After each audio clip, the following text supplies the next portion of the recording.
सिरसा साहब गलत हुआ 26 तारीख को बहुत, और सरकार ने वाकई संयम रखा?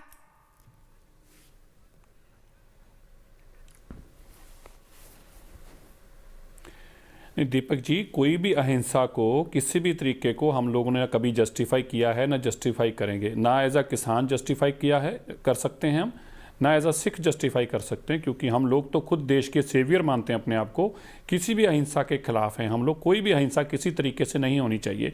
लेकिन हमें यह भी मानना होगा कि ठीक है संयम रखा होगा, लेकिन कहीं ना कहीं जैसे अभी जनरल बख्शी ने भी पहले कहा, कहीं ना कहीं आप ये मानना पड़ेगा कि बहुत बड़ा इंटेलिजेंस फेलियर भी है। क्योंकि जब ये रूट तय कर दिए गए थे, सब कुछ तय कर दिया गया था, और अगर सरकार के पास ऐसी कोई इनपुट्स थी, जो कि अभी कोई यहाँ बोल रहा था, मेरे ध्यान में नहीं किसने बोला कि सरकार के पास ये जानकारी आ चुकी थी, तो फिर आप ये तो मान के चलें कि इंटेलिजेंस का बहुत बड़ा फेलियर है। और अगर फेलियर नहीं है तो फिर इंटेलिजेंस लोगों ने जानबूझकर उनको वहाँ तक पहुँचाया है। लेकिन मैं एक बात बड़े स्पष्ट और बड़े ज़ोरदार शब्दों से कहना चाहता हूँ, किसी भी सूरत में हम लोग ना तो ऐसी अहिंसा के साथ खड़े हैं, कोई ऐसी अहिंसा करने की कोशिश करे उपद्रवी बने।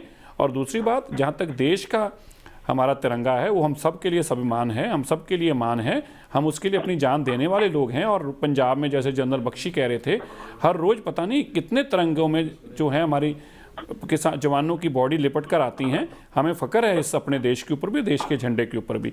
लेकिन इसकी आड़ के अंदर जिस तरीके से पर्टिकुलर हम लोगों को बदनाम किया जा रहा है, मैं वो जरूर कहना चाहता हूँ कि ये एक बड़ा सेंसिटिव इशू है। इसके ऊपर हमें कुछ भी ऐसी बात रखने से पहले हर तरीके से विचारना चाहिए।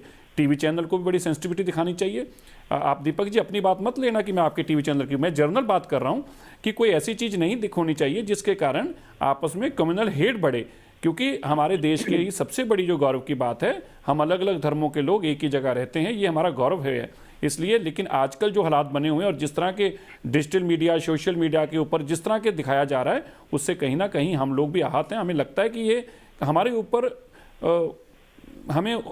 ऊपर कीचड़ उछालने की, हमारे ऊपर देश के खिलाफ बोलने की जिस तरह की बातें कही जाती हैं, आप समझ सकते हैं कि किसी भी देशवासी को। मैं आप ही के सवाल का जवाब रौनिक मान से लेता हूं।